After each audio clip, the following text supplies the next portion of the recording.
Great good morning, everyone. It is a beautiful Tuesday, June 9, year of our Lord, 2026. This is the Bob Cordaro Show. I am he. We are broadcasting today from the United States of America. I can prove it because my president went to the NBA Finals. It's also the place where the brave, like the veterans we salute today, thanks to our man John Basiliga and his great Serenity Care personal care community, like Anthony Ulickney, Shavertown, Robert Centowani, Whitehaven, Gregory Armstrong, Music, Ronald Marchetti, Hazleton, Cyrus Mineo, Phoenixville by way of Scranton, and Gerald Jerry O'Leary, Einan. The United States of America, founded with a certain knowledge and understanding by our amazing, irreplaceable, and profoundly wise founding fathers who knew that government should not be, and then stepped forward to make sure it could not be. Our parent, our guide, our direction, our salvation, not any of these things. Because they knew that government power, because of human nature, would only be abused and should only provide for protecting and organizing society. The United States of America, the country where for the first time in human history, freedom was declared by law to be an unalienable right, meaning they can't take it away. They can't separate you from it. And it's granted to each individual by God. Freedom couldn't be parceled out to groups. It couldn't be controlled by government or government officials. Because our great American Constitution ensures and codifies freedom of speech, freedom of religion, freedom of association, economic freedom, and freedom of the press, no matter how they abuse it. Now, because they were armed with these freedoms, and only because of that fact, a ragtag bunch of immigrants, many of them rejects from around the world, they and their progeny created the richest, most powerful, most culturally diverse and accepting nation ever to grace our planet Earth. America, the only place specifically invented and designed so that every American can live their life in the manner they choose. Unlimited by their background, upbringing, race, color, or creed. Unhindered by the government or those who would use government to control others for their own comfort, benefit, or power. This Bob Cordaro Show will always be convincingly conservative, lovingly logical, proudly and passionately patriotic, and reliably right. And so, at 9:14 a.m., on my Bacardo Jewelers watch, we gavel to order today's meeting of the Club for Common Sense, promising all of you that our total, immersive, immovable commitment to common sense will provide a sanctuary of sanity to all of you who hearken here for the balance of this singular, extraordinary morning. Well, welcome, guys. I heard the tail end of the morning news, and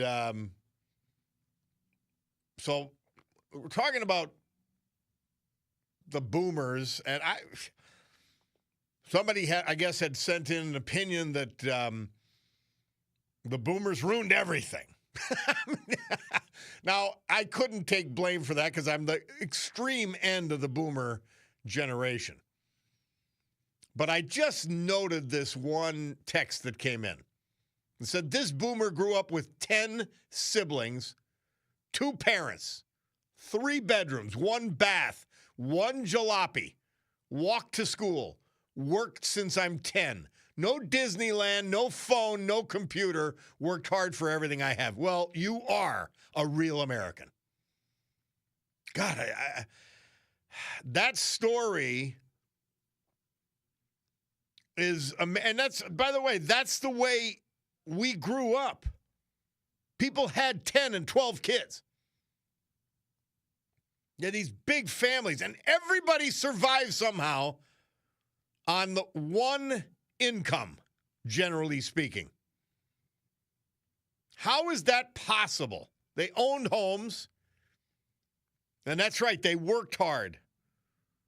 They paid for everything. Where did that go? You cannot blame the baby boomers. You've got to blame politics for that. And I've said a couple of things that have been so insidious. Taxes, number one. Government intrusion, number two. Selling our jobs overseas, number three. Horrible trade agreements, which Trump is trying to fix. The first guy trying to fix it. It's insane. And now we started off with the absolute abortion that is going on in California. Yeah, where the most abortions take place. It's a sickening group of people that run that state. They're stealing the election. They couldn't steal it from Hilton. They stole it from Spencer. And he won that. He was number two. And that would have been a real contest. Now you got two disgusting, silly women running for that mayor's spot. So this is Bob LTS. The California way of vote counting is total scam. They stop counting when the Democrats are ahead. It's so obvious. This is why the Democrats don't want the SAVE Act. Voter ID or mail-in voting for disabled vets and disabled people only. No matter what the media says, everyone can now see the scam. And that's right. And the Democrats, see, here's the problem. We care. Normal people care.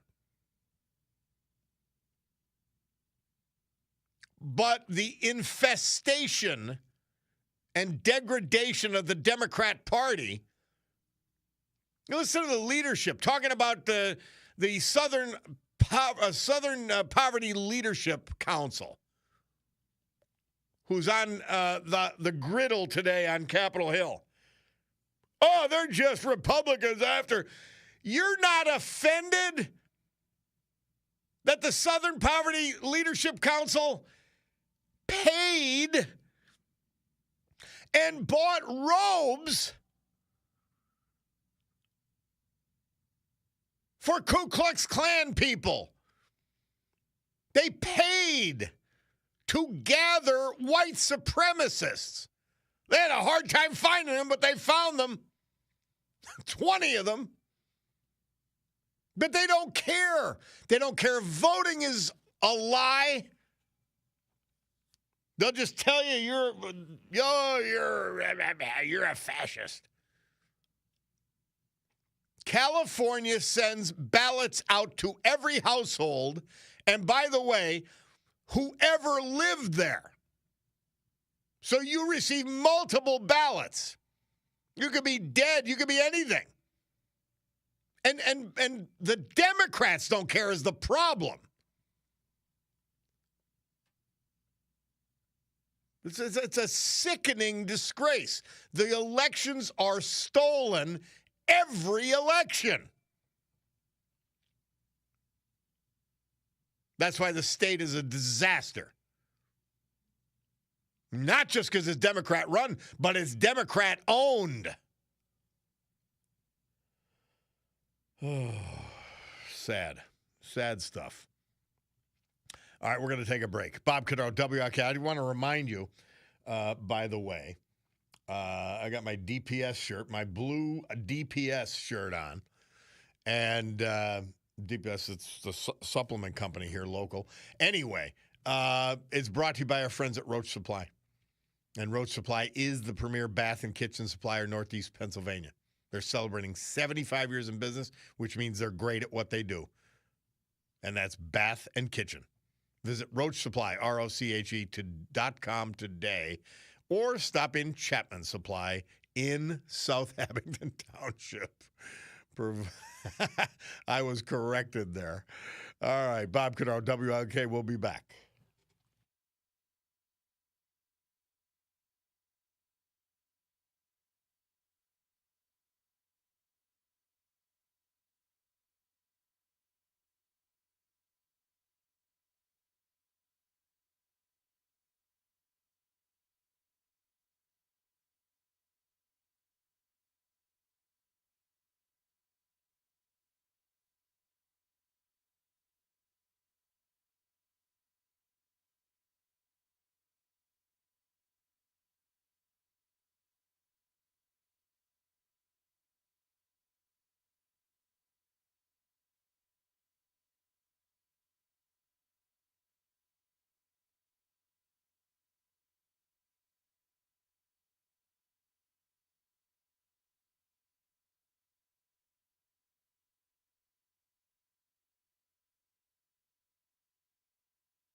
I thought that was a cute song, and then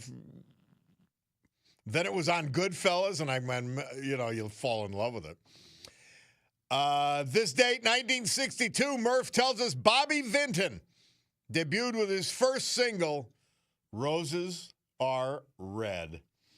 Bob Cordaro back, and speaking of the live stream brought to you by Roach Supply, my man Anthony Z checking in. How are you, Anthony?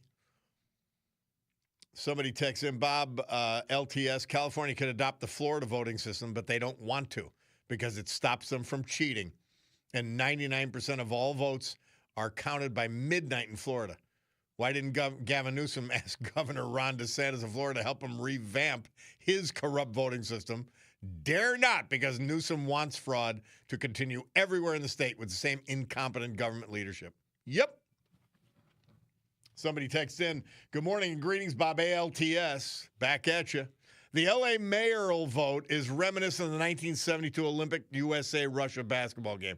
You know, I remember that like it was yesterday. The listener continues, they keep playing until the villains get the outcome they desire. The Soviets beat us. And it was cheating on a scale you've never even imagined could happen. Yeah. And we lost the gold.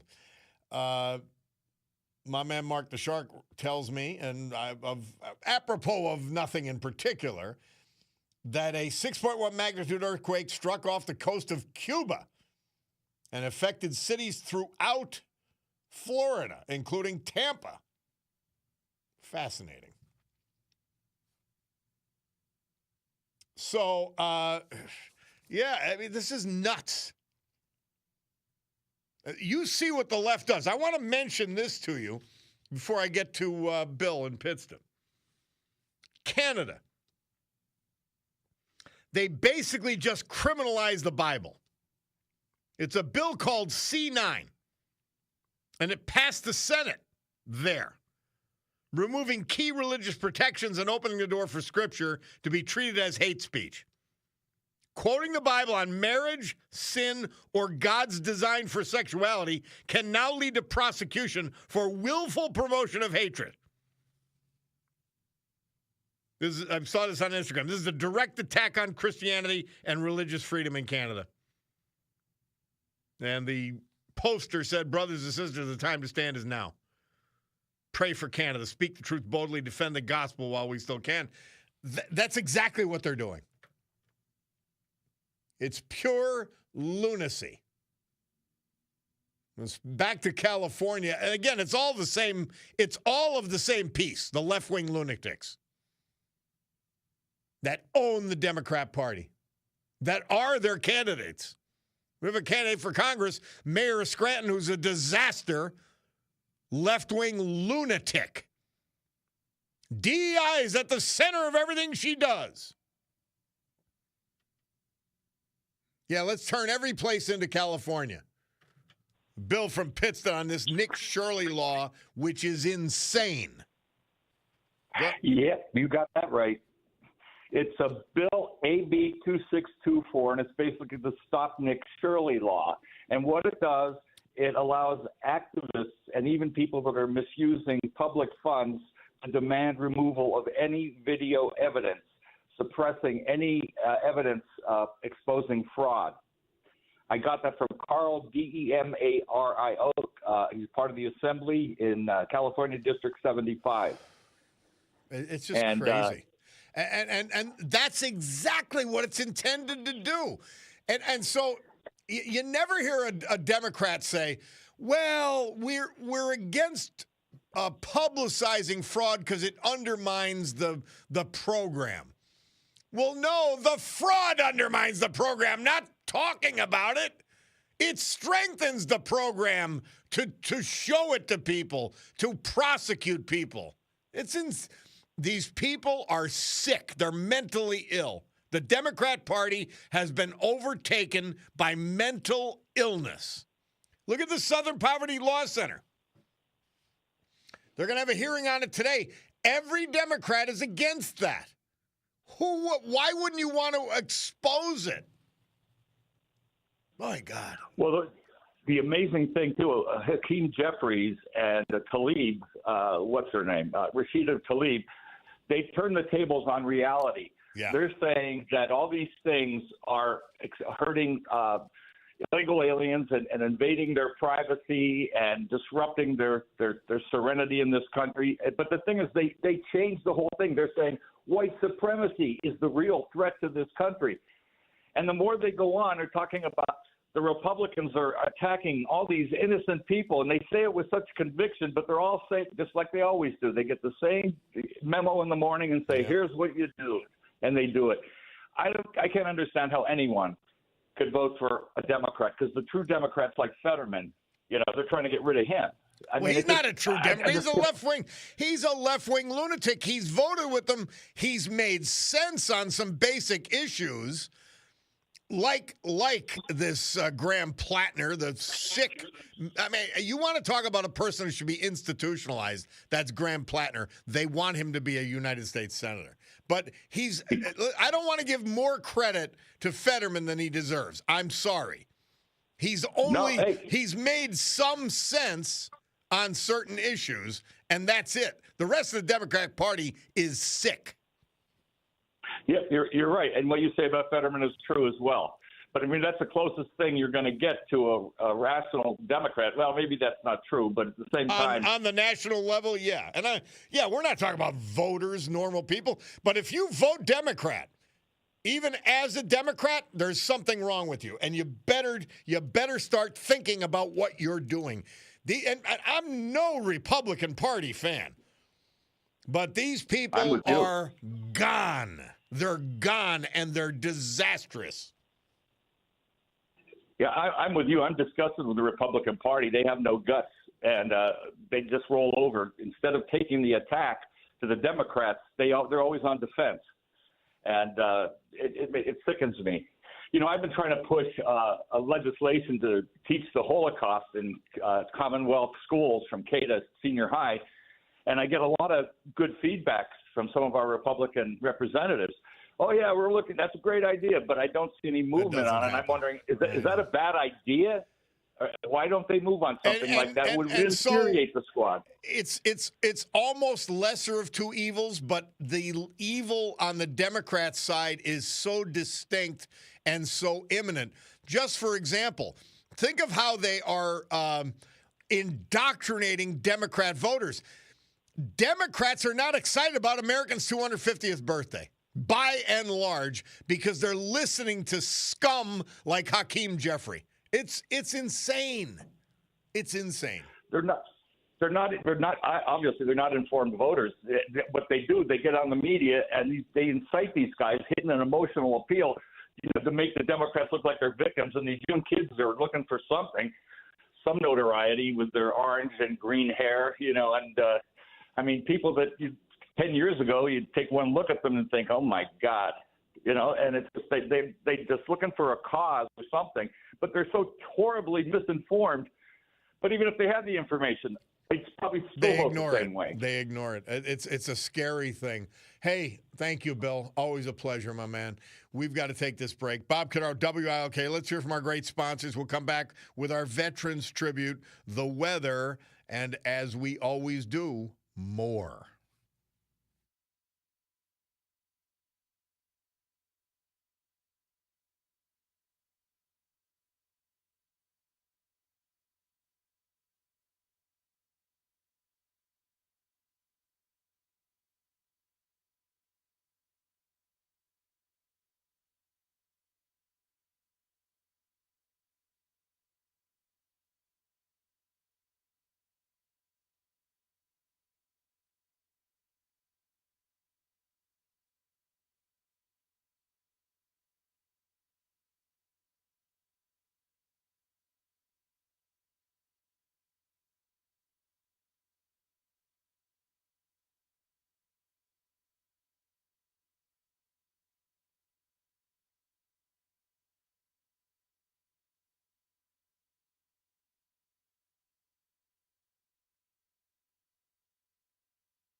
We've had bravery, courage, and death from our military at all times, including today.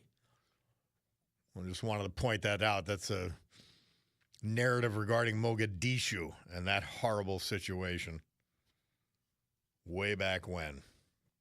Black Hawk Down. Well, this day and this hour's Veterans Tributes brought to you by our friends at Serenity Care, a personal care community of amazing living places for seniors. Mid-Valley section of Lackawanna County. They're also in Old Forge at the southern tip of the county. Wyoming, Kingston, Dementia Care Services at the Mid-Valley and Kingston locations. All four of these facilities, I was just by the Old Forge one yesterday, they've been completely renovated inside and out and accepting new residents. They are beautiful.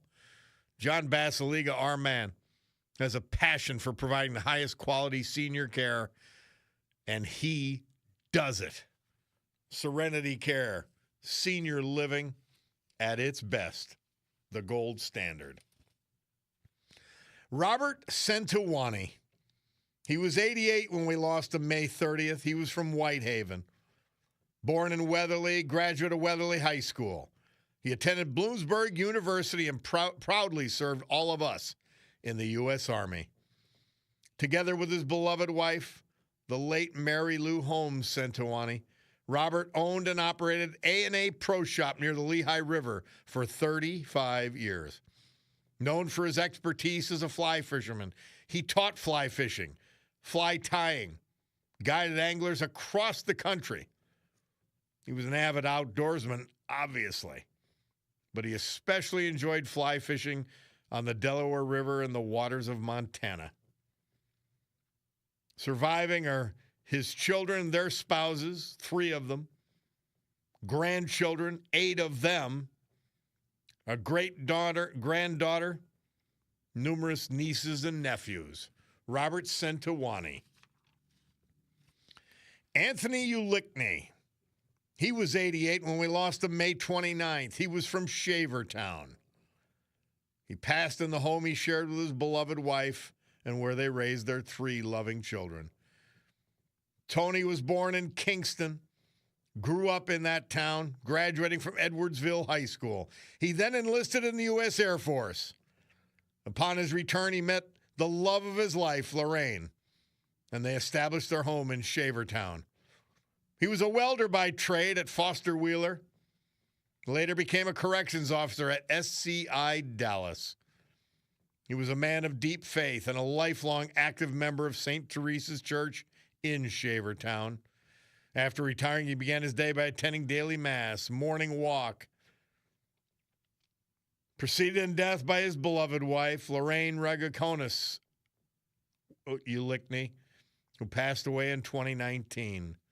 They'd been married in 1966, sharing 52 happy years of marriage.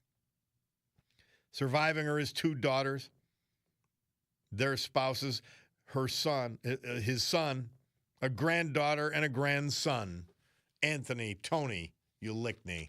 Our great veterans this hour, brought to you by John Basiliga and Serenity Care personal or senior living community. AccuWeather forecast brought to you by the great gang at Montage Mountain Resort, and it is hopping. First adult night last week, and they're open every day now. The beautiful water park, and today's a good day, another good day for that. Mostly sunny, 84 degrees. AccuWeather says that, and then our guy Joe Snedeker said it's going to deteriorate a little bit, get hot and humid, but we'll see. Tonight, increasing clouds, low 64. Tomorrow, Wednesday, more clouds than sun, humid with a couple of showers and a thunderstorm. Thunderstorms can bring gusty winds and ponding on roadways. High 83. It'll go down to 69 overnight. Thursday, warmer and humid with clouds and sun. Couple of afternoon showers and a heavy thunderstorm. Storms can bring flooding downpours and localized damaging wind gusts. 91 on Thursday, low 69. By the way, if you're up at Montage, just go in the lodge until it passes and go back out there. Have a great time. Friday, hot with clouds and sun, an afternoon thunderstorm. Thunderstorms can bring hail and damaging winds. 93 Friday, low 66. Saturday, less humid with times of cloud and sun. 89 with a low of 58. That's your weather. Brought to you by Montage Mountain and all the gang up there waiting to provide summer fun for you at their great water park.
Not the greatest singing, but still a classic. Murph tells us this date, 1964, Bob Dylan released his album, Another Side of Bob Dylan. All I really want to do, I might as well reiterate the story. I went to see Dylan once, and yes, I was drinking wine beforehand, but I fell asleep during the concert. I don't think he moved 1 inch. But I said, you know what? I saw him. That was good enough. Hey, let's go to Gary from Mill City. Hey, Gary. Bob, how are you? Thanks for taking my call. Happy to. Yesterday, I tried to get through. I couldn't get through. I call when I'm in the car, so I'm not even sure what topic we're on today. But yesterday, you were talking a little bit about the Iran war and some immigration. The Iran war, could you imagine being the president of the United States and your negotiating team dealing with Iran, and as you're having negotiations, the Republican-led Congress, the House, has a War Resolution Act. All Democrats and 4 Republicans joined to pass it to end hostilities on our part. How do you deal with negotiations? These people are clowns. Yes. They're idiots. They're brain dead. They're scum. And the next day, every Democrat and 18 Republicans pass a bill to release $8 billion to Ukraine in their war. Now, how does that? We're reining in our president during negotiations, trying to. And the next day, we release $8 billion so Ukraine can send more of their 18 to 40-year-old men to be slaughtered. It's disgusting. And you talked a little bit about immigration. I'm down to Dunmore DNV quite often, and you go in there certain days, 50 to 70% of the people don't speak English. My son is down the shore. He said over the weekend it was like a foreign country. We have problems. The immigration problem isn't fixed in this country. It is far from fixed. Well, think of it, Gary, between the 30 million or so illegals that were here before scumbag Biden, add another 20 on there. You got 50 million illegal immigrants in this country. It's crazy. I believe that Bovino guy that was the head of the border security for a while, has been in border security forever. His estimate was around 100 million people with green cards and visas, people that never returned, 100 million illegal. And one more thing. The California election is dragging on. The Republican for mayor who had a lead is now in third place. We monitor elections around the world, the United States. If Jimmy Carter was still alive, we'd send him to California. I know. When this happens in foreign countries, we want to go in and destabilize their government. We won't deal with their government. This has happened in this country since at least 2018, when the Democrats regained the House. Trump's election in 20, these other elections, people got to wake up. I know it. People have to wake up. They are destroying our country, wasting our money. Thank you for taking my call, Bob. Amen, have a great Gary. day. Thank you, man. Quick, and I know I'm over time. I got to do Mother Teresa, St. Teresa, because we got Rick Bigelow coming up. We want to do a little bit on the Battle of the Bulge. But June 9th, St. Teresa. Some people would advise me to change certain things. For instance, they tell me that the sisters should have fans in the common room or in the chapel. I do not want them to have fans. The poor whom they are to serve have no fans. The same is true for the routine of the house. I always ask the people, please do not interfere. A hardliner with a purpose. Our Mother Teresa, St. Teresa. My Bacardo Jewelers watch tells me it's 10:02. That means it's past time for the news with Brian Hughes. Let's do it. We'll come back. Rick Bigelow on the other side. It's the Bob Cordaro Show.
Great good morning, everyone. It's 10:09 a.m. on my Bacardo Jewelers watch. This beautiful Tuesday, June 9, 2026, here in the great Northeast. This is the Bob Cordaro Show. I am he, and it's a big day to fight for America, defend our values, and honor with the help of our man John Basiliga and his great Serenity Care senior living community, the brave who have made us and kept us free. People like veterans we've lost this year, but celebrate today thanks to John. Like Tony Ulickney, Shavertown, Robert Centawani, Whitehaven. Where are my other veterans? Here we are. Gregory Armstrong, Music. Ronald Marchetti, Hazleton. Cy Mineo, Phoenixville by way of Scranton. And Jerry O'Leary, Einan. So with history, our amazing founding fathers, and the incomparable Constitution of the United States of America as our guides, let us continue today's battle, gaveling back to order today's meeting of the Club for Common Sense, promising you that our commitment to common sense, which is deep and unalterable, that we will provide a sanctuary of sanity to all of you who hearken here. Just a quick reminder, a lot of people listening, or some people listening on the, and watching on the live stream, where the maps for the Battle of the Bulge will be found. And that live stream, you go to YouTube, and put Bob Cordaro Show and WILK Bob Cordaro Show. And I put, today I put June 9th. And it pops up. I've got this blue DPS shirt on, so you can identify today's program, because all of them are lined up. But it says, brought to you by Roach Supply. And they are the premier bath and kitchen supplier in Northeast Pennsylvania. 75 years in business. Nonagenarian Ron Roach, veteran Ron Roach. Still at the helm, two generations underneath him, working alongside him. Visit Roach Supply, ROCHE supply.com today. They are also located in South Abington Township. I was corrected posthumously by Al Lockett, the former supervisor, posthumously, that it's South Abington Township, Chapman Supply.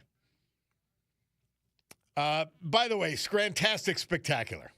I've got to read this every day, and I'm happy to, by the way. Lehigh Valley Hospital, Dixon City, part of the Jefferson Health Network, presents Lackawanna County Scrantastic Spectacular, celebrating our 250th birthday, Friday, July 3rd at Courthouse Square, Scranton. The event kicks off at 4 o'clock. Live entertainment, food trucks, kids zone, vendors all around the square. Full Northeast Pennsylvania Philharmonic, and that is a sight to see and amazing to listen to. They'll be on the main stage at 7:30 p.m. The Zambelli fireworks display, presented in part by Quality Roofing Express at 9:35 p.m. Sponsored by Scranton Amaro, Lackawanna County, Odyssey. We're there. And you could go check out wilknewsradio.com for more info. That's the Scrantastic Spectacular. July 3rd. It's going to be the place to be. Well, Rick Bigelow, he's a patent attorney. And I run across him. I'm actually trying to remember the specifics. But he had some really interesting insights on history.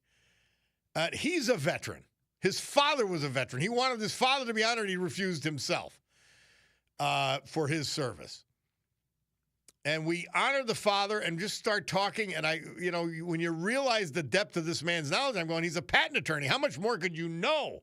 How much more could a brain hold? Well, a lot is the answer. And so we have him on whenever he's ready.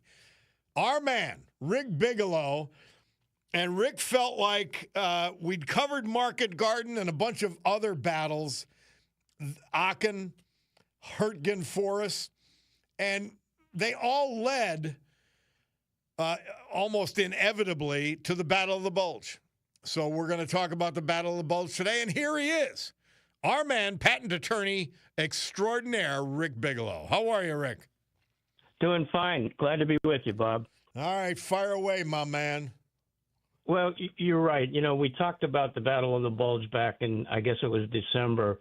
But since we talked about Market Garden and Aachen and Hurtgen Forest and focused on how important Antwerp was, that I thought it would probably make more sense to talk about the Battle of the Bulge briefly now that we had covered all those other things. So the Battle of the Bulge was really all about Antwerp.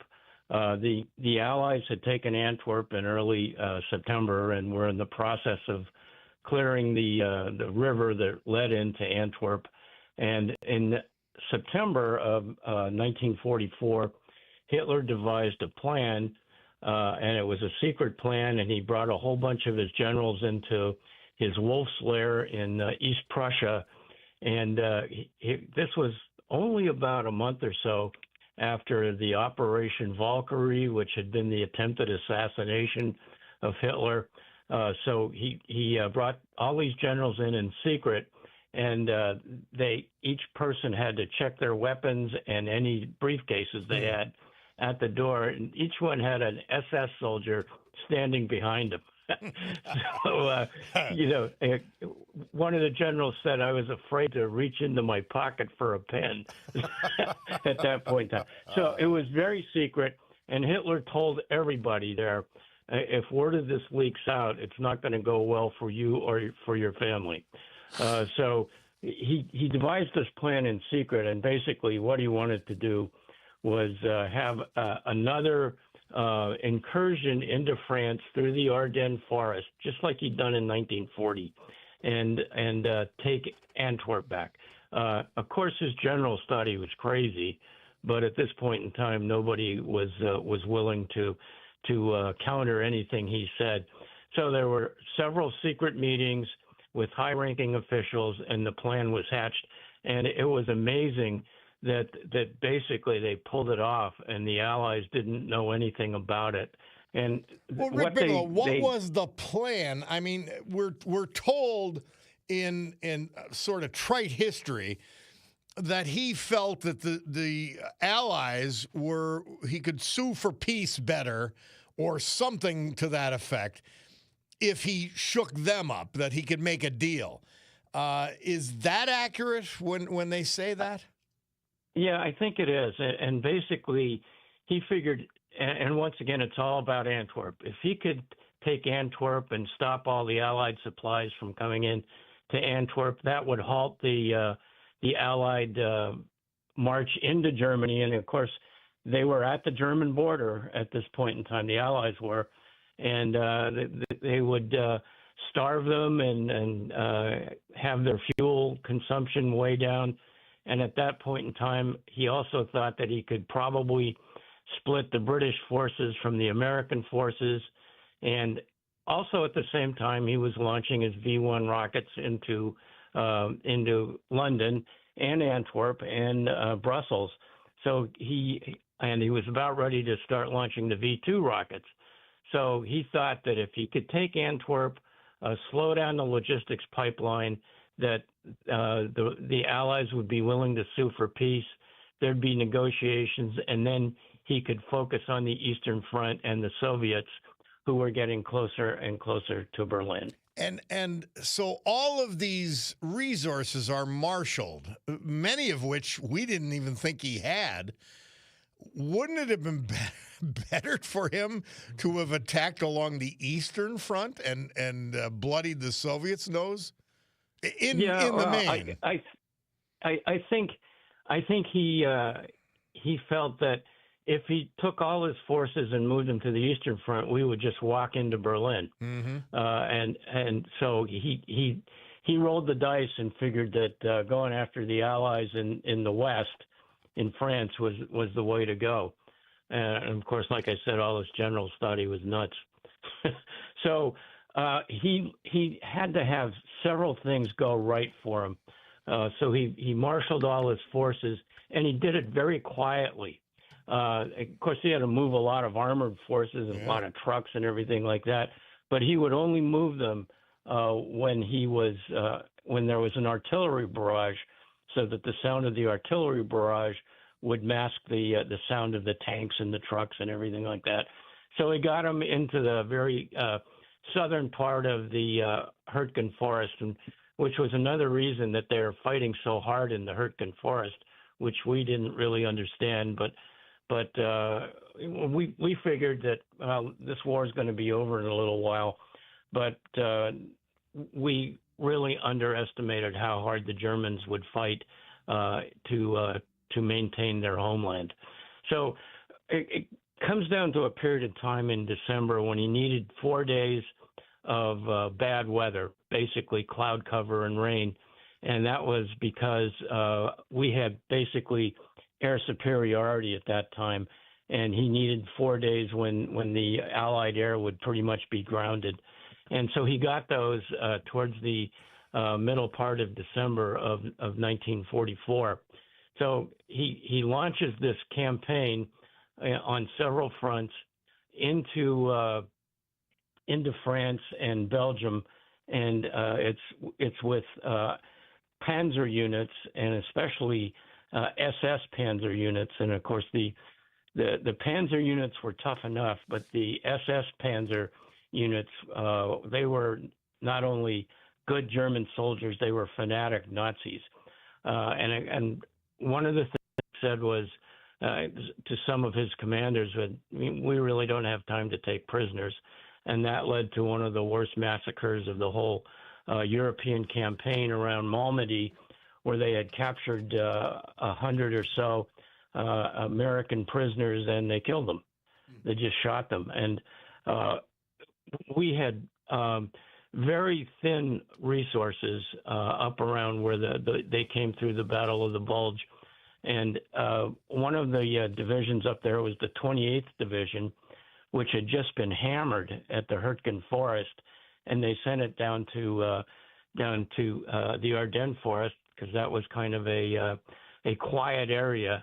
And they moved another division up there, the 99th Division, which had never seen any combat at all. They just wanted to get them used to what living on the front was like. Rick, and so when the Germans came through, they were badly mauled, but to their credit, they put up quite a fight, and even though many of them were killed and many prisoners were taken, they slowed down the Nazi advance. Rick, we have to take a break. Somebody texted in and he said ask Rick to look at the 28th Infantry Division. They call the Bloody Bucket, and right. that the 20th Infantry Division, the one you just mentioned, and the 20th Infantry Division is a Pennsylvania National Guard unit, which I know you mentioned in one of our battles previously. So, right. They were at the Hurtgen Forest. Yeah. All right. We've got to take a break. Rick Bigelow's with us. Battle of the Bulge is the subject. We're in the middle of it. We'll take a break and be back. It's the Bob Cordaro Show.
Tony Orlando and Dawn, they received a gold record for their hit, He Don't Love You Like I Love You.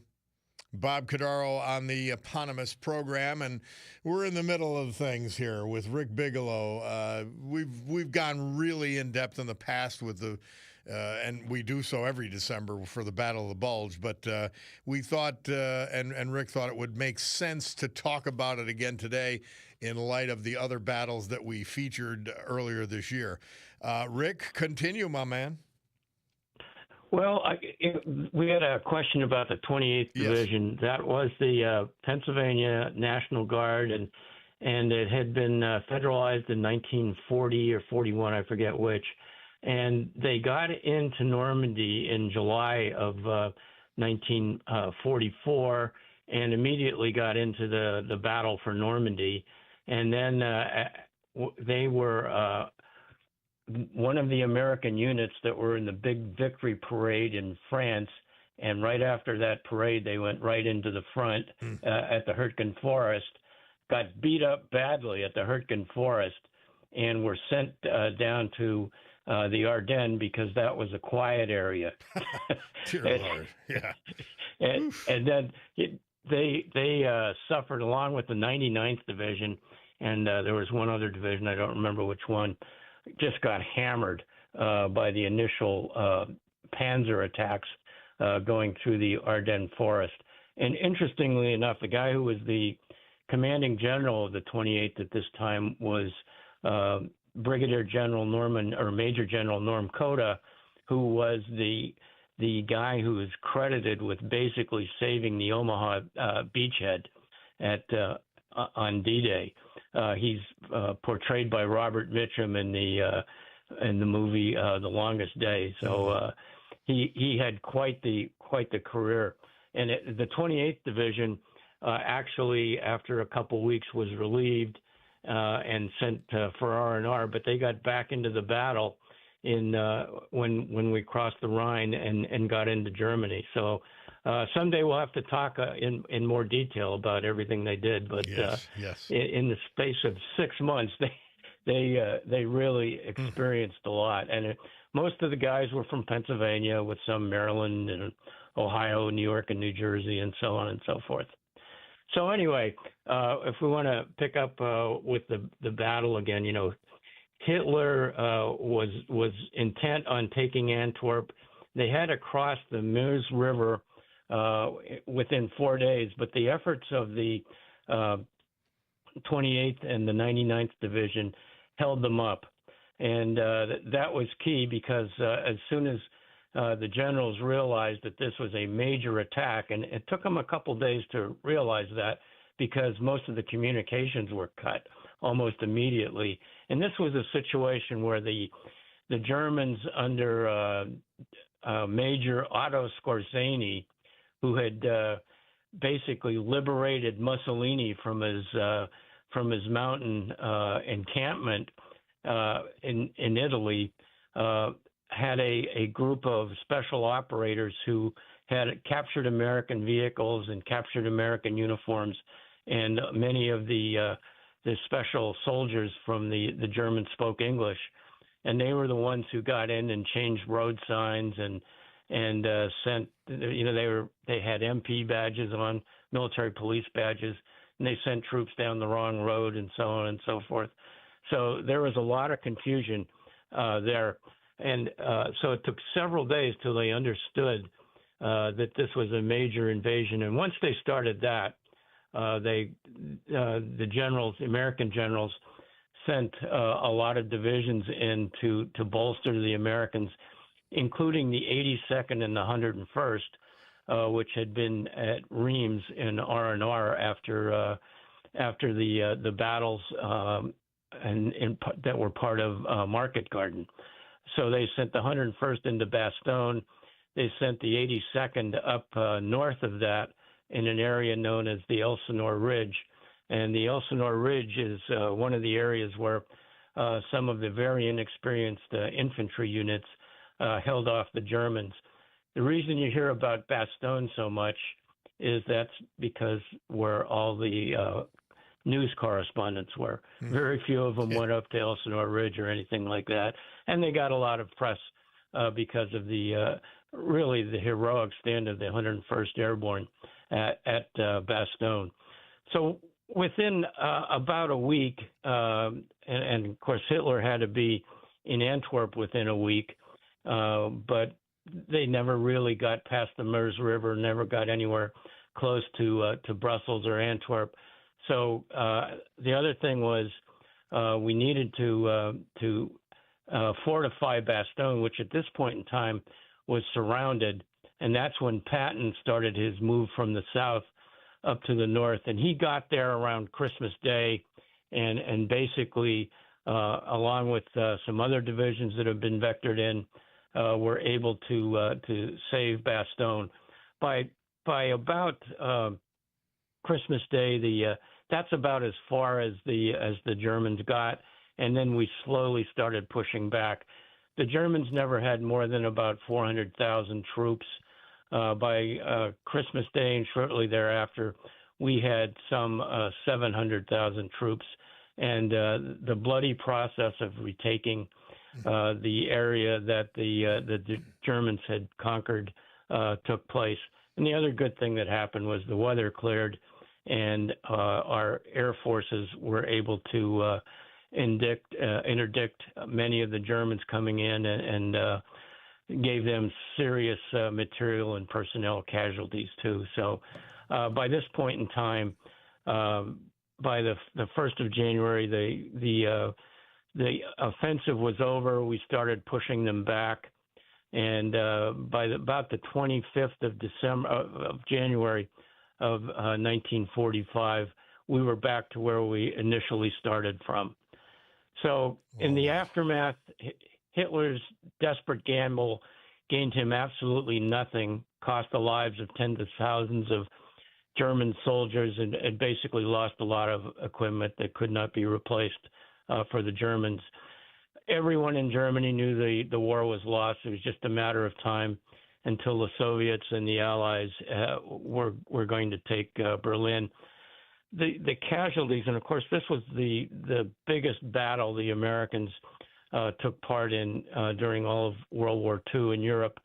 We suffered 8,400 killed in action, another 72,000 wounded, and 21,000 MIAs. And fortunately, most of them were POWs who were later released. The Germans suffered 15,000 killed, 80,000 wounded, and over 100,000 POWs, and also an estimated 3,000 civilians in the Ardennes area were killed. Within a few weeks, the Allies would begin the final push into Germany in early 1945. Absolutely remarkable. You think of the carnage, Rick, when we talk about these battles, and it's easy to gloss over. They're just numbers. These are all people who, and we went through the list regarding the Normandy that you had lovingly compiled, and each one of these was a telegram and an empty seat at the kitchen table and all of that. Amazing stuff. Amazing. Absolutely. Rick Bigelow, thank you so much. I appreciate it. Always, it was a good thing to wrap up all of those previous battles we discussed with the Battle of the Bulge. I thank you, and I look forward to talking about it again in December. Will do. All right. Rick Bigelow, patent attorney extraordinaire, but he's our historian. We'll take a break and be back with the Veterans Tribute, the weather, and then we've got a little sunshine for you.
Our Veterans Tribute this hour, as with every hour, this day as with every day, brought to you by our man, John Basiliga. Each day we feature one of his great companies. And today, Tuesdays, we always like to talk about Serenity Care, the senior living community, the gold standard for Northeast Pennsylvania, with 4 locations in the Mid-Valley section of Lackawanna County, the southern tip of that county, Old Forge, and then Wyoming and Kingston. Dementia care units at the Mid-Valley and Kingston location. All of these facilities include all-inclusive monthly rent, newly renovated state-of-the-art private and semi-private rooms, companion suites, individually controlled heating and cooling in each room, emergency call systems in every room, medication administration, safe storage and nursing station, daily housekeeping and laundry services, freshly prepared restaurant quality meals for breakfast, lunch, and dinner, and much more. The list goes on. Serenity Care Senior Living Community. Gregory Armstrong. He was from Music. We lost him May 30th. His family says he leaves behind a legacy of kindness, service, quiet strength, and extreme generosity. His beloved wife, the former Nancy Weldon, preceded him in death back in 2005. They had shared 38 beautiful years of marriage together, filled with devotion, laughter, and deep love that shaped their family. Greg was born in Brooklyn, New York, a graduate of the great Chaminade High School on Long Island. Went on to earn his bachelor's degree from Villanova University. With great pride and unwavering courage, he served in the United States Marine Corps during the Vietnam War, where he served as a medevac helicopter pilot. Received numerous decorations for bravery. Greg lived his faith with sincerity and humility, a devoted Catholic, parishioner of Divine Mercy Parish. He gave generously of his time as well, volunteering with the U.S. Coast Guard Recruitment Office and as a dedicated member of the Coast Guard Auxiliary. He had a gift for guiding young people. Helping others wasn't something he did. It was who he was. Greg cherished his family. His gentle presence, steady wisdom, and warm smile will be deeply missed by all who knew and loved him. Left to honor his memory are his 3 children, 6 grandchildren, a great-granddaughter, his twin brother, Jack, and a very dear and special companion who stood lovingly by his side, Jane Hadorn. Chaminade quality, Gregory Armstrong. Ronald Marchetti. He was 86 when he passed May 30th. Attended Hazleton High School, graduating in 1957. He then joined the family plumbing business, making him the 4th generation of plumbers. R.L. Marchetti Plumbing, that was his. He operated with his son, Randy, who now continues the business that has served the area for over 120 years. Ron was a U.S. military veteran, having served in the U.S. Army 298th Ordnance Unit, which was activated during the Berlin crisis in 61 and 62. He's survived by the love of his life, Christine Gaudiano. They were married 64 years, 4 children, their spouses, 9 grandchildren, 4 great-grandsons. Survived also by brothers, sisters, and other family members. He'll be remembered by the Guys Night Out group and the Thursday morning coffee klatch. Grew up on Wyoming Street near Harmon Geist Stadium. Described his neighborhood as 7 blocks of heaven. He was the dean of Hazleton area sports, fiercely proud of his hometown. He wasn't just a plumber. He began a TV career with Samson Productions on Local News 13. Back in 1994, his shows were Trivia Treats and Short Shots. He completed over 2,300 episodes of these shows. He was a sports editor for Panorama Magazine. He also wrote columns for the Standard Speaker, Anthracite Post, and Freeland Progress. involved with Bishop Hayfie and their sports. He was the author of 2 magazines. He received the Race All Sports Legend Award in 2009. He was in the Hazleton Area Sports Hall of Fame, Luzerne County Sports Hall of Fame. He was Hazleton Elk of the Year in 2011 and Hazleton Unico 2016 Columbus Day Outstanding Italian-American Man of the Year. So much more. My word. He wrote a book, and his book finishes with this. At this writing, I'm having numerous health problems. I'm ending this journal with this page on April 1, 2025. I'm 85 years old into a wonderful life. It continues, I'm so thankful to our Heavenly Father for giving me this dream life that I'm still having. Thanks to them, meaning his family, and all of you for giving me a dream life. I love you all. Thank you, and God bless. Our great veterans this hour, that's Ronald Marchetti. Brought to you by John Basiliga and his Serenity Care personal care community. AccuWeather forecast from the Great Gang, which has swung into summer as we speak. That's the Montage Mountain Gang. The water park is open. Today, mostly sunny, high 84. Perfect day up there. Tonight, increasing clouds down to 64. Tomorrow, more clouds than sun. It'll be a bit humid with a couple of showers and a thunderstorm. Thunderstorms can bring gusty winds and ponding on the roadways, 83 and 69. Thursday, warmer and humid with clouds and sun. Couple of afternoon showers and a heavy thunderstorm. Storms can bring flooding, downpours, and localized damaging wind gusts.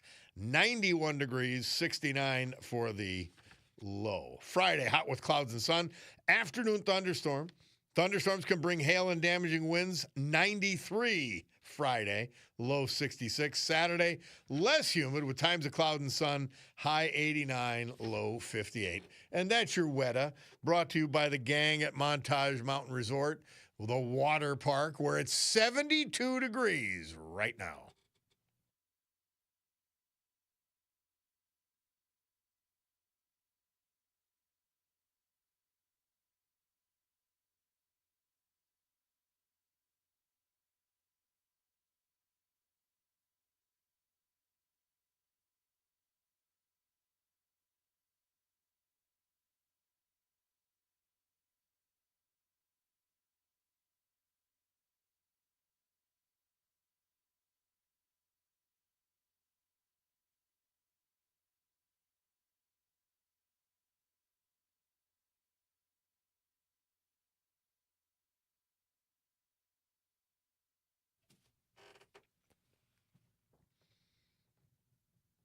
Interesting to hear Fetterman talking about no age verification, but he voted against the Save America Act.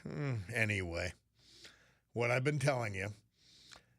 Hey, you know what that song means.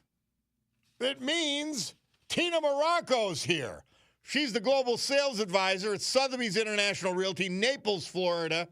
You could reach her at Sotheby's in Naples or go direct. That's what I do. Tina Morocco, MURACCO.com, or on any social media. She is your trusted guide to Florida real estate, specializing in Southwest Florida. Tina, how are you? I'm good. The sun is shining here. No kidding. It's almost boring, isn't it? No, never gets boring. I know. So what do you got for us today? Talk to me. So today, I wanted to talk about some of the endangered species we have in Southwest Florida as related to real estate, how this affects a buyer. So two of the endangered species I want to talk about today are pretty interesting. One is the burrowing owl, and the other one is the gopher tortoise. I don't know if you've heard of either of these. No, I haven't. But I expect to learn something new whenever I talk to you. Yeah. So I do have some personal experience with these. But anyway, first, the burrowing owl is so cute.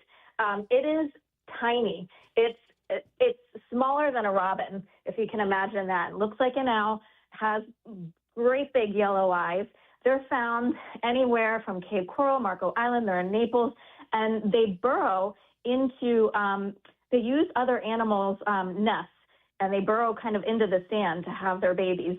But if you're planning to purchase land in Southwest Florida, you need to do these inspections, endangered species inspections, to make sure that there's no burrowing owl nests on your property, because if there are, they need to be removed. I mean, not the nest doesn't get removed, but the owls need to be relocated, and they can only do that certain times of the year. But let me just tell you, if you see one of these things and they're babies, they are ridiculous. I mean, it's just, they don't even look real. They're so tiny. But you know, you can see them, and I see them on properties too.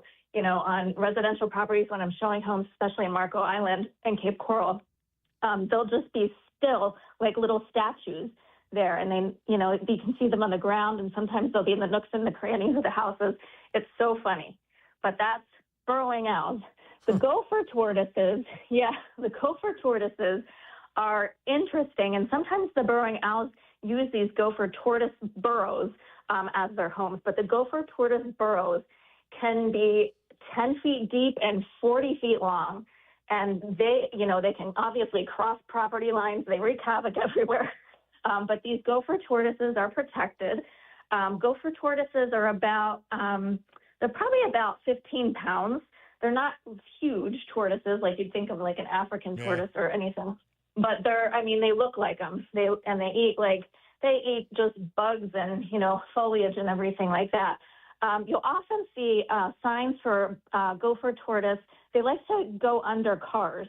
So like if you're at a beach parking, you might see a sign for gopher tortoises, but you need to be careful with that when you're purchasing a property, like a vacant land, especially if the seller hasn't been there for a while, because the seller might not know, because even these burrowing owls and the gopher tortoises, they can, you know, come whenever. And, you know, if the seller hasn't been there for a couple of years, they might not know that, you know, there's, you know, these animals on the property. And so that would important be a to do problem. inspections. Well, you know, That would be a again, problem. you always prove to me what I say, and I don't say it just because you're on the show. You better check with Tina Morocco because she knows all this stuff. You don't even have to put it in your pea brain. I won't even put it in my pea brain. I just know I'm going to check with you, and you look for all these problems. Yeah. I do have a funny story about the gopher tortoises. My parents ran into them when they purchased their property and their land to build in Charlotte County. And it turned out they had a couple burrows there. And they had a dog, a Boston Terrier, a little Boston Terrier, that was absolutely obsessed with the gopher tortoises. He thought like that was the major arch enemy of his world. And so he would always be on high alert with these gopher tortoises. They had to get them mitigated. The gopher tortoises got relocated. But a few years after they moved in, the dog got loose and got into one of these burrowing, burrows underneath. It got so wedged in that they had to call the Florida Fish and Wildlife. They had to call the fire department to get this dog out. He was like 10 feet under. My word. So you never know what's going to happen in Florida. Among many things you've got to look out for, and let's just have Tina Morocco do it. It's Tina Morocco, Muracco, at Sotheby's Realty in Naples, or direct at Tina Morocco, Muracco.com, or any social media. Thank you, my dear. Always a pleasure. Of course. All right.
Great good morning, everyone. It's 11:08 a.m. on my Picardo Jewelers watch this beautiful Tuesday, June 9, year of our Lord 2026 here in the great Northeast. This is the Bob Cordaro Show. I am he, and it's a big day to fight for America, defend our values, and honor, with the help of our man, John Basiliga, and his great Serenity Care senior living facilities, the brave who have made us and kept us free. People like veterans we've lost this year, but celebrate today, thanks to John. Like Ronald Marchetti, Hazleton, Gregory Armstrong, Music, Tony Ulickney, Shavertown, Robert Centowani, Whitehaven, Cy Mineo, Phoenixville by way of Scranton, and Jerry O'Leary, Einan. So with history, our great founding fathers, and the incomparable Constitution of the United States of America as our guides, let us continue today's battle. Gaveling back to order this meeting of the Club for Common Sense, promising you that because of our deep and unalterable commitment to common sense, we will provide a sanctuary of sanity to all of you who hearken here. So hour 3 of the program, there's a really neat thing that I got alerted to. The Anthracite Heritage Foundation, King's College, and the Carnegie Hero Fund Commission will be honoring the 40 anthracite miners who've been recognized with Carnegie Hero models over the years. They're going to be erecting a monument in the Miners Memorial Park across from the west side of Public Square, Wilkes-Barre. They're going to be doing this on 1 o'clock Saturday, June 27th. And isn't it neat? Because I had somebody point that out to me. They said, well, a lot of people who worked in the mines didn't go to the war because they knew that the mines were as important to the war effort as individual fighters were. Amazing. Well, to talk about it, we've got Mike Korb and Rob Walensky. Gentlemen, do I have you both on the line? Yes, I'm here, Bob. All right, you're both with us. Michael Korb, tell us a little bit about it, and first of all, welcome to the Bob Cordaro Show. Thank you, Bob. By the way, I lived down near Hazleton, and Ron Marchetti was a good friend of mine. Oh, that's neat. Isn't that something?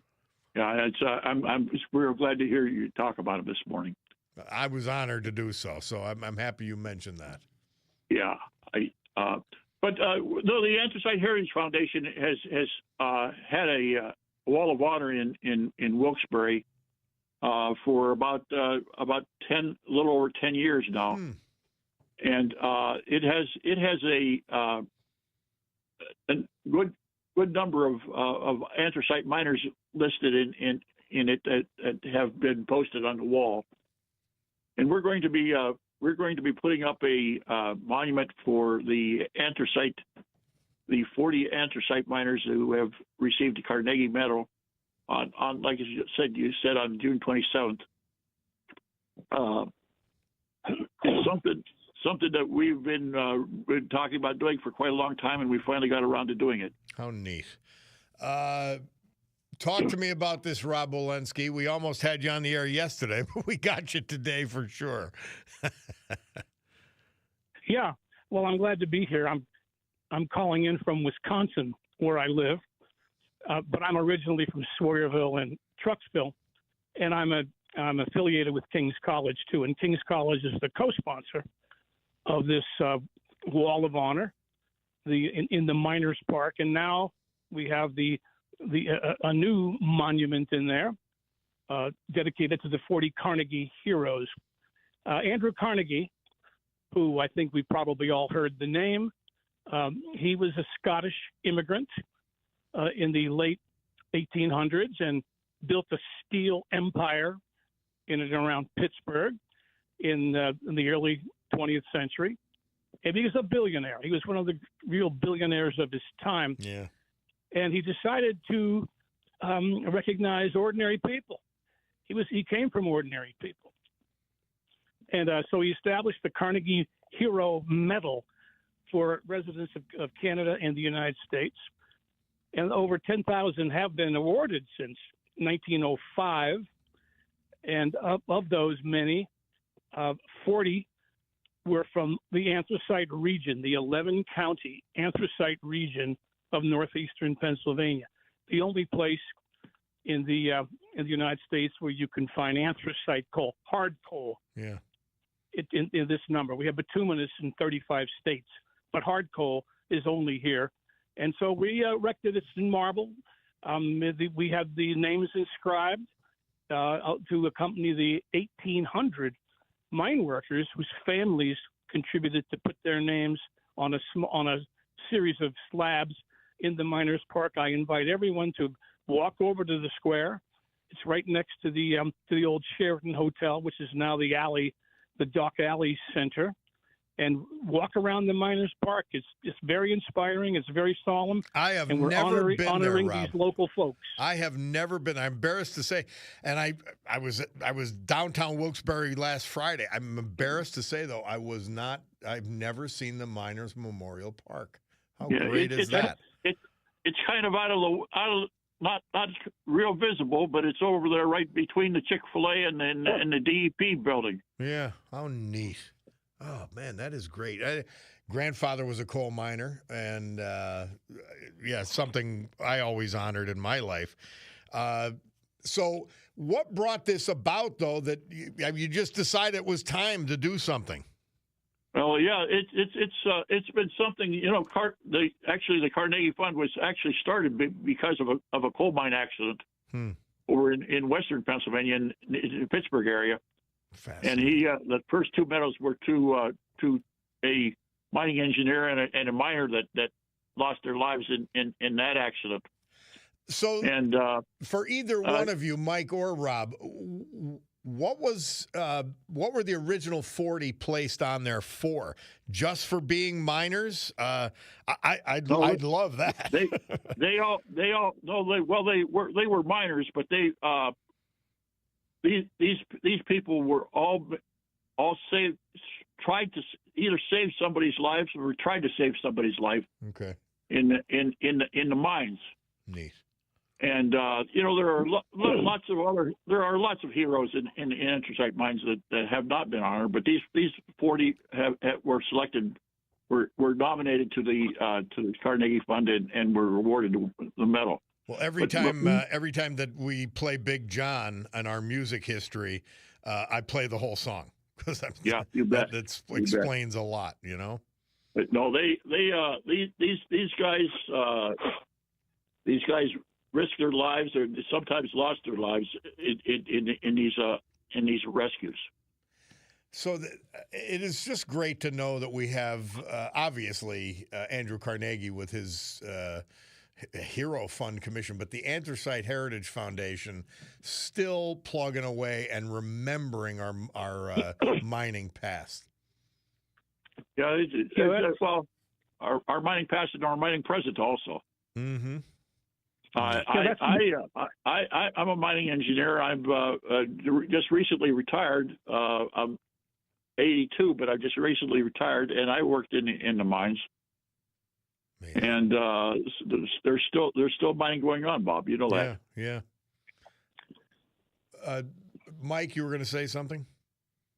I was actually Bob Walensky going to say something. Oh, Bob. Okay. Yeah, the Anthracite Heritage Foundation is one of the co-sponsors of the annual Anthracite Mining Heritage Month, which is held each January throughout northeastern PA. And 1 year, Mike Korb wrote a piece about the Anthracite Hero Fund, the Carnegie Hero Fund. And I wrote a piece about it too. And so we slowly began to uncover this incredible treasure of heroes from the 11-county anthracite region. Again, it's broad.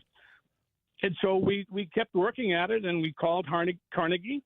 And Carnegie, they're based in Pittsburgh, and they were very enthusiastic about it. They would co-sponsor it. They would contribute to it. And so, under the leadership of Don Sanderson, who's the Secretary Treasurer of the Anthracite Heritage Foundation, we raised the money and contracted with the Panzita Construction Company to mount this, and with a company in Scranton to put the names in. And so it's now installed. It's covered, but it will be unveiled on June 27th. So everyone's invited. Well, gentlemen, please make sure you call in Bob, at least one or two times more to remind people of this event. One other thing I would like to mention, Bob, is that we're going to be we've contacted as many of the descendants of the heroes as we were able to find, and we expect a good number of their families to be there. Also, there's going to be one of the great grandson of one of the heroes is going to be talking at the dedication also. Neat. Well, this is just great stuff. Just a reminder, but guys, make sure we call back one or both of you anytime, at least a couple more times before this event on we sure will do it. 1 o'clock Saturday, June 27th. Thank you so much. Mike Korb, Rob Walensky, thank you for this. It's a big deal, and it's really cool. Thank you for having us. All right, we'll talk again soon. Thank you. All right, gentlemen. Hey, we'll take a break. Bob Cordaro, WILK. On the other side, we got Jerry Featherby because there's a great event Thursday night that we want to talk about that the ARC is putting on. We'll take this break, hear from our great sponsors, a little history, a little music, and then our friend Jerry.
Nice. Murph tells us 1972, this date, Elvis Presley performed the first of 4 nights at sold-out Madison Square Garden, New York City. Suspicious Minds, a great song that he chose. Anytime you listen to live Elvis, you got to do it. You guys notice I play my songs longer than most bumpers because it's more than bumper, it's history. And it's part of the history we're trying to remind you of and we're trying to honor. So, Elvis. And that was probably more exciting than last night at the Garden, but great stuff nevertheless. Well, there's an event happening Thursday night, and it's at Lackawanna College, People's Securities Theater, right across from the library. And Jerry Featherby's here to talk to us about it. Jerry, the Archangels will be on stage Thursday night.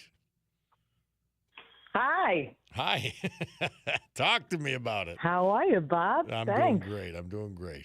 Thanks always for this opportunity to speak again about our upcoming show. Tell us. Give us the deets. Well, listeners, first you need to know that Bob Cordaro will be there wearing his Archangels on Stage T-shirt. Oh, I'm getting and one. Introducing. Nice. Oh, he didn't get one last year. Yeah, No. that was out there. This year you get one, You got Bob. to get it to me early so I can wear it on the live stream, or I'll try to wear it the next day maybe. All right.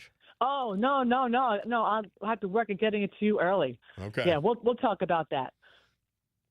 So we'll get that to you early, then you'll be able to wear it the night of the show, or you can change right there.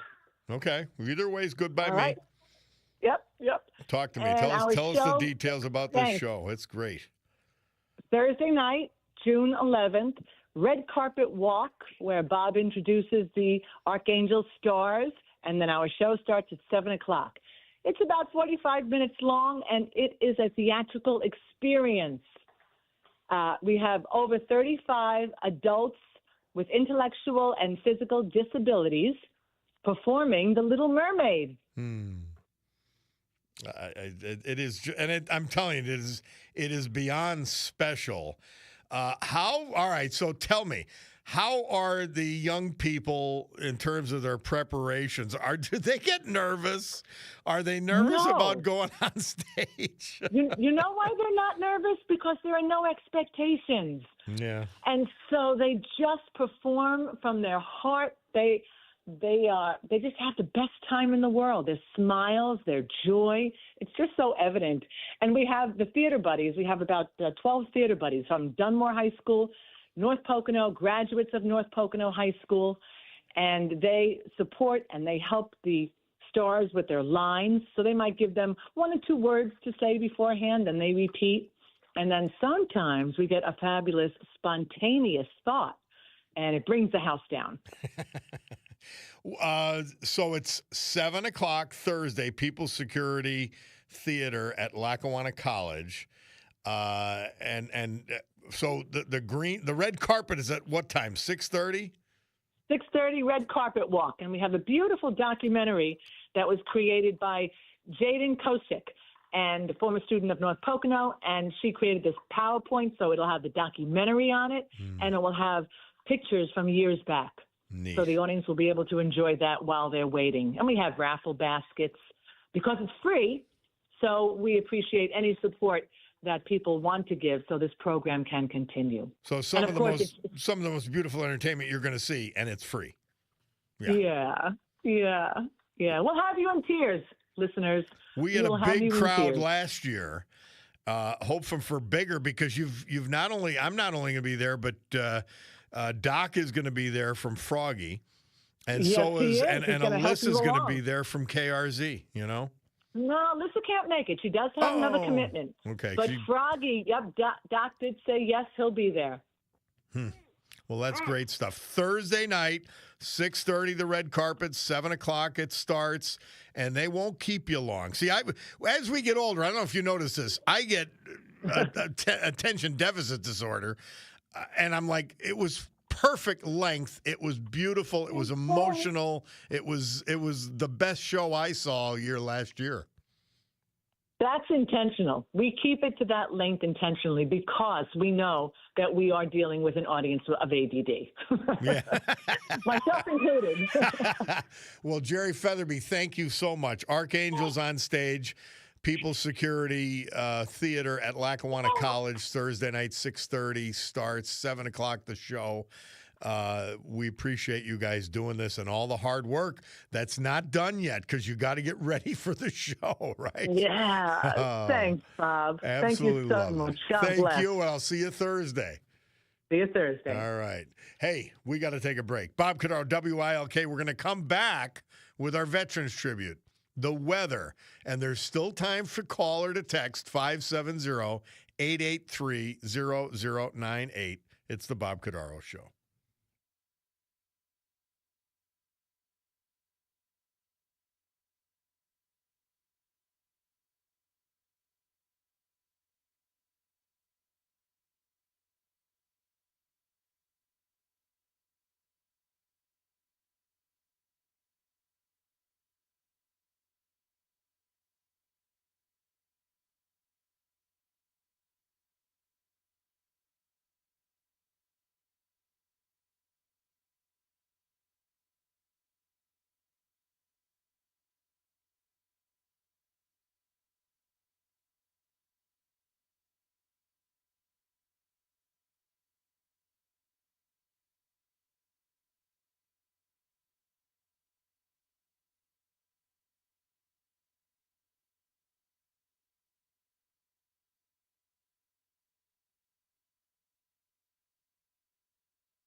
Our Veterans Tribute brought to you, as always, by our man John Basiliga. Well, it's Tuesday. We feature Serenity Care, the personal care community, with 4 locations for quality senior living. In the Mid-Valley section of Lackawanna County, Old Forge, Wyoming, Kingston. Personal care services with dementia care services at the Mid-Valley and Kingston locations. Totally renovated because John has a passion for providing the highest quality senior care in this area, and he's done it. All-inclusive monthly rent, individually controlled heating and cooling, emergency call systems, also in every room, daily housekeeping and laundry, freshly prepared restaurant quality meals for breakfast, lunch, and dinner. All of it at the Serenity Care Senior Living Facilities. Cyrus Mineo, Dr. Cyrus Mineo, he was 89 when we lost him May 27th. He was living in Phoenixville. Born in Scranton, graduated cum laude from the University of Scranton in 1958. He earned his medical degree from Jefferson Medical College. Following an internship at Scranton State and the General Hospital, he proudly served 2 years in the U.S. Air Force in Rome, New York. Cy completed his residency at Wills Eye Hospital, Philadelphia, and became board certified by the American Board of Ophthalmology. He spent much of his professional life caring for patients through his ophthalmology practice in Phoenixville. He was known for his warmth, his compassion, and attentive care to patients. He approached medicine both a profession and a calling. After retiring, Cyrus moved to the beach in Ocean City, New Jersey, and was often seen with a New York Times crossword puzzle close at hand. He also went to the gym. He was a dog lover, but he found and discovered a passion for cooking Italian food. Sadly predeceased by his wife, Nancy Mulaney Mineo. He had 2 children, 5 grandchildren, and his family says he's the last of his generation of our family to leave this earth. Cy Mineo, M.D. Jerry O'Leary. We lost him May 29th. He was from Einan. He would have turned 86 this month. His beloved son, David, tragically predeceased him. After graduating from Archbald High School, Jerry served his country in the U.S. Army. He was an electrician by trade and a member of the great IBEW Local 81. But he was a farmer at heart. He loved spending time on the farm that his uncles left him. Jerry was still chopping wood for his wood-burning stove until last summer. He also loved wood carving.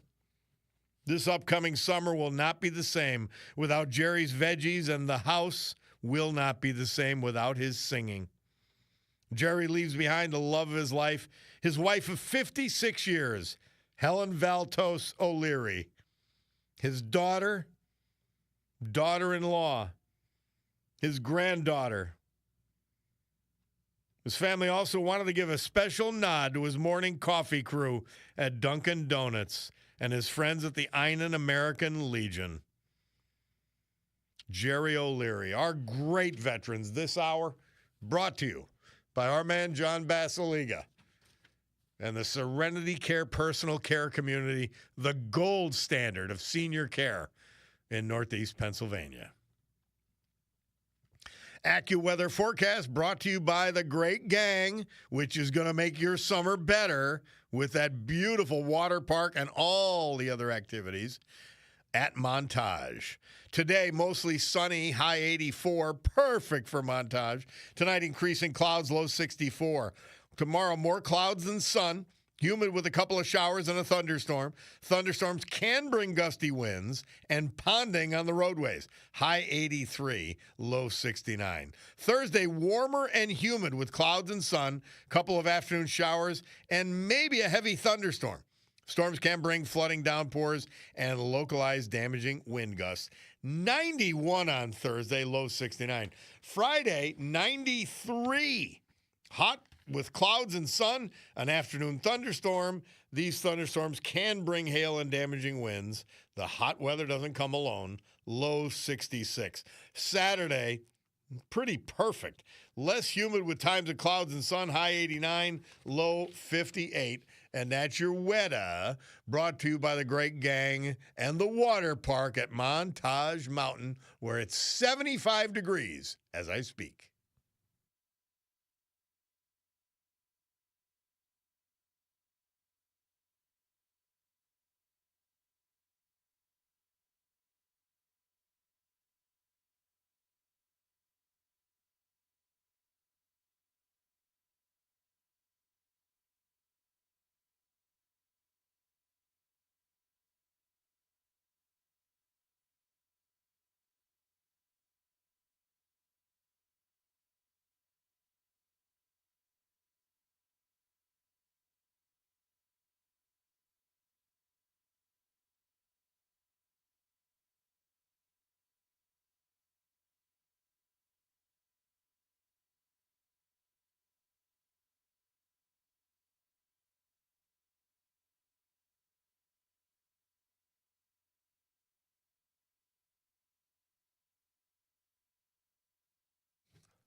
We love Wes Austin.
The Stones.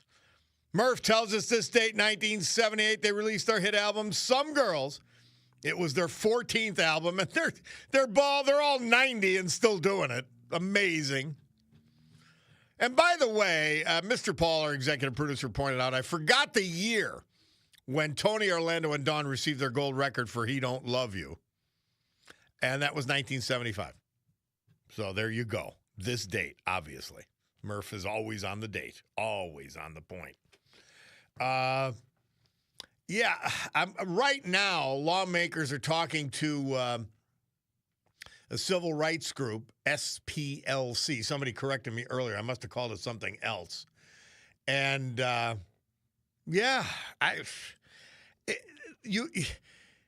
if you're not offended as someone who's interested in civil rights, African American or not, black or white, it doesn't matter. If you're not offended by the Southern Poverty Law Center paying white supremacists and Ku Klux Klanners to gin up racial hatred, there's something wrong with you. And all the Democrat lawmakers, they're defending it or trying to explain it away. This is pure insanity. This is what the Democrat Party has descended to.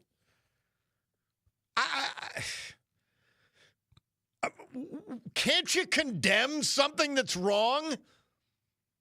Can't you condemn Graham Plattner, the scumbag running for Senate in Maine? He's a piece of spit. He's been awful his whole life. My gosh. And that's what we're doing. We're not, I don't get it. Can they have, I guess because they figure they're getting credibility no matter what they do from the media, which is a bunch of liars. Wow. Scary stuff.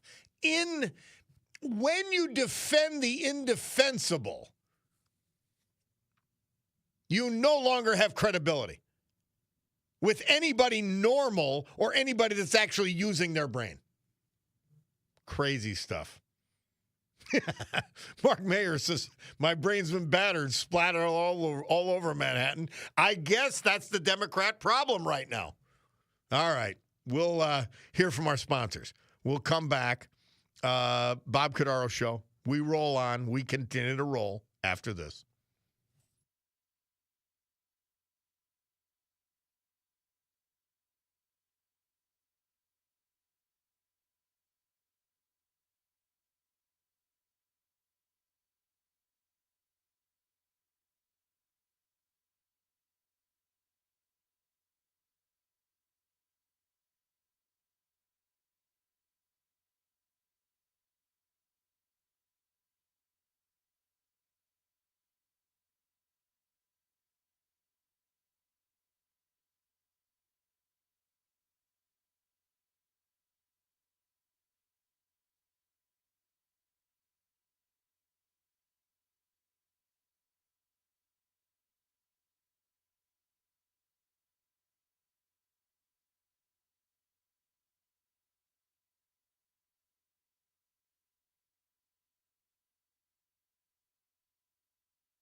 Hey, somebody asked me while I was interviewing the guys from the Anthracite gang, Anthracite Heritage Foundation.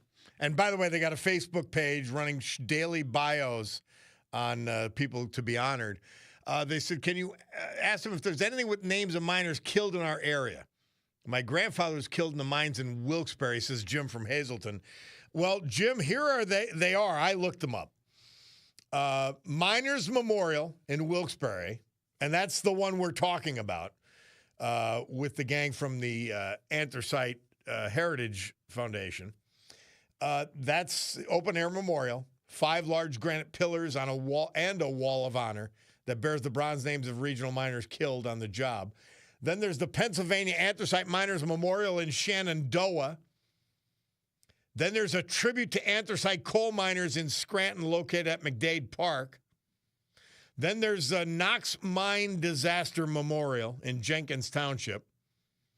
Then there's the Latimer Massacre Memorial in Hazel Township. And then the Baltimore Mine Tunnel Disaster Memorial in Wilkes-Barre. And it's located at Our Lady of Hope Parish, formerly St. Mary's.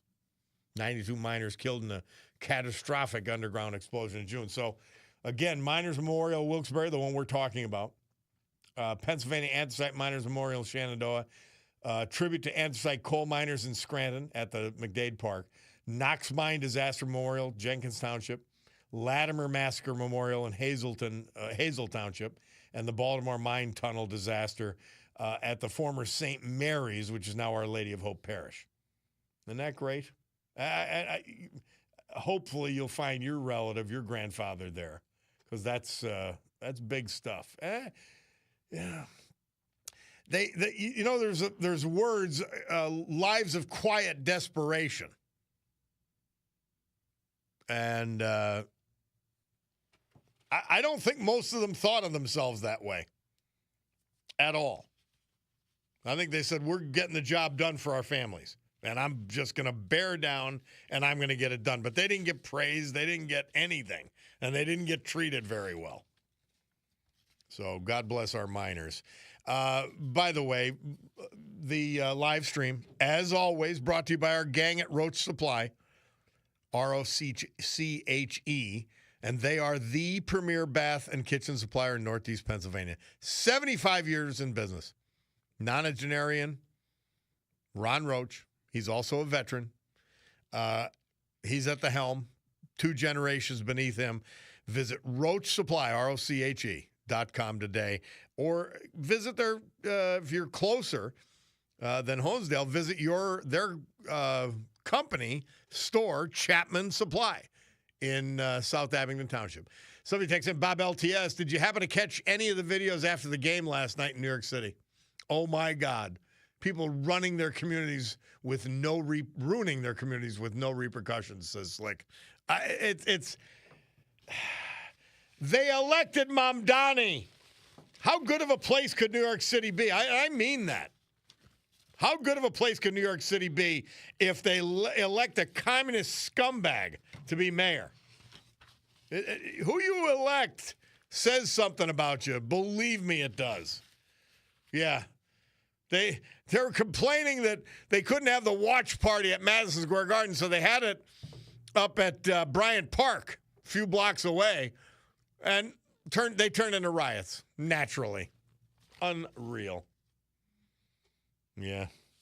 Colors New York City with glory. Hey, we're finishing with one of my favorite songs ever, the Fabulous Thunderbirds. Murph says they were moving up the charts this date, 1986, with their hit, Tough Enough. And again, yeah, one of my favorites all time. So, Donald Trump, this is my call. Finish this war. Stop negotiating with terrorists. Kill them. Why the hell isn't Israel killing more of them? I don't get it. What are we doing? What's the pause for? Unless we've run out of material to keep bombing. Maybe that's the only thing I could think of.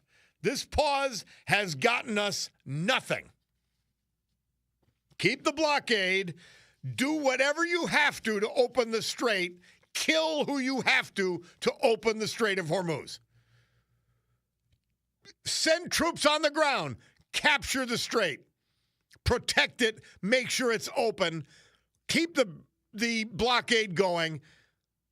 And just start heaping destruction on the evil that is the Iranian regime. Please stop waiting.